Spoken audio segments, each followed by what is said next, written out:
uwitwa Kylian Mbappé Rote yongeye kwandika n'amateka mu gikombe cy'isi. Ibi abigezeho nyuma y'uko ikipe y'igihugu y'Ubufaransa itsinze ikipe ya Senegal ibitego 3-1.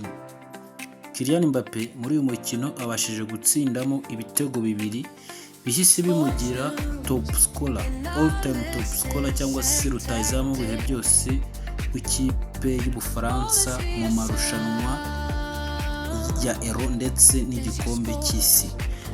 Ibi bitego Kylian Mbappé yabitsinze, igitego cya mbere yagitsinze ku munota 66, igitego cya kabiri cye agitsinze match iri kurangira, ari nacyo gitego cya gatatu gishimangira intsinzi ndetse n'ubuhangange bwe mu gikombe cy'isi. Ni igitego atsinze ku munota wa 96.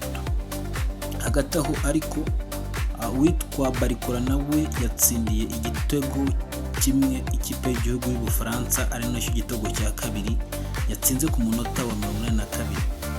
Kylian Mbappé ni umukinnyi ukomeye ndetse wigaragaza mu gikombe cy'isi, cyane ko buri gihe akunda kuza mu batop scorer b'igikombe cy'isi. Murabyibuka 2022 kabisa, witwa Kylian Mbappé yari mu batop scorer b'igikombe cy'isi, ni nawe yabaye top scorer, umukinnyi mwiza w'irushanwa watsinze ibitego byinshi. Kylian Mbappé rero uyu mugoroba yeretse Senegal ko ibintu byabo byo kudefanda rwose bidashoboka. Igice cya kabiri Kylian Mbappé ahinduye match. Ni match yari igoye, ni match yari ikomeye, ni match Senegal yabanje kudefanda mu buryo bukomeye cyane, dore ko half time cyangwa se igice cya mbere cyarangiye amakipe yose anganye 1-1.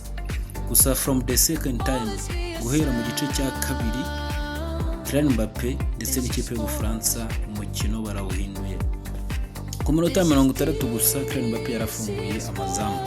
Hanyuma ikindi wamenya, igitego kimwe rukumbi cy'ikipe ya Senegal gitsinzwe n'umwana muto cyane witwa Iliman Ndiaye. Agitsinze ku munota wa 95. Ni umwana w'imyaka 18 yonyine.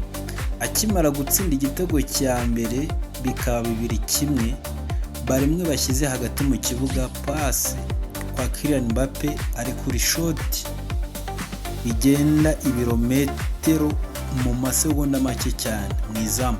Igitego cya Kylian Mbappé atsinze cya gatatu nta gihindutse kizaza mu bitego byiza by'iki gikombe cy'isi. Ni igitego ashoteye kure, ni igitego yabanje gutekereza ndetse areba n'uburyo abadefanseri bahagaze ndetse n'izamu, ubundi babyita quick mind reaction. Kylian Mbappé agifunga baro arebye defense, areba n'umuzamu randomly ahita shota mu izamu, igitego kijyamo. Umuzamu nawe ntabwo amenye igihe shoti ryaziye, yikanze asimbuka baro ayisanga mu rushundura. Hanyuma iyi match ni match kabisa yari iryoshye, ni match yari irimo guhatana cyane. Gusa iyi match iryoshye mu gice cya kabiri.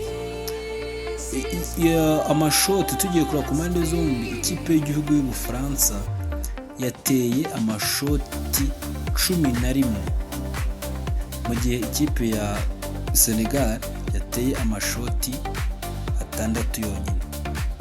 Hanyuma ugiye kureba kuri saves cyangwa se imipira ikomeye yashobokaga ko yavamo ibitego yagaragaye muri iyi mikino ku mpande zombi, ikipe y'igihugu y'Ubufaransa umuzamu wabo Mike Menya yakoze saves 2 ziri dangerous, byashobokaga ko zavamo ibitego.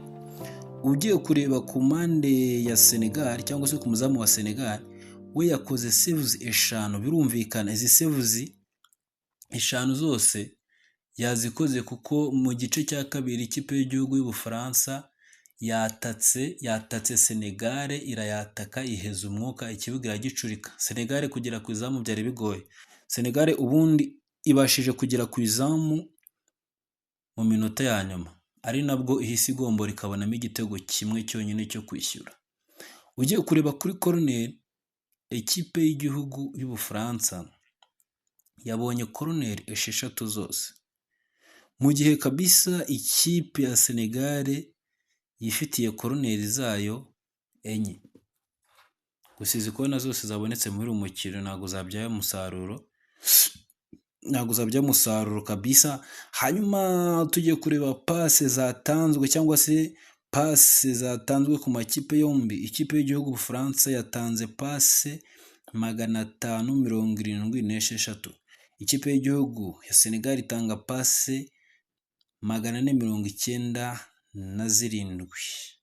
Kylian Mbappe ahise aba na man of the match kuri uyu mukino w'ikipe y'igihugu y'Ubufaransa ndetse na Senegal, ndetse akaba ari match y'amateka dore ko ihise imugira rutahizamu watsinda ikipe y'igihugu Ubufaransa ibitego byinshi mu marushanwa atandukanye.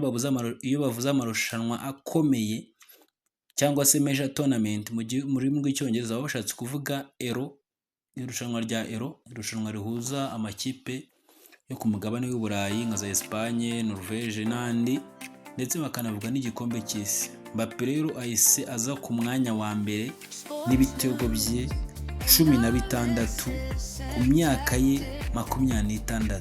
What a player kabisa, Mbappe is amazing player. Ikindi kandi Mbappe mugomba kumwitega muri iki gikombe cy'isi. Muri iki gikombe cy'isi uwitwa Kylian Mbappe ndetse n'uwitwa Harry Kane nibo bakinnyi bari guhabwa amahirwe cyane yo kuba bazaba hagati yabo hazavamo umutop scorer w'iki gikombe cy'isi. Match ziracyari nkeya ntabwo ziraba nyinshi, gusa uwitwa Kylian Mbappe uburyo ari gukina kabisa biragaragaza ko rwose ashobora kuzaba top scorer, cyane ko n'ikipe y'Ubufaransa ni ikipe ikomeye, ni ikipe ikomeye mu mpande zose. Imagine aho match irangiye uwitwa Marcus Thuram atagiye mu kibuga, uwitwa N'Golo Kante atagiye mu kibuga,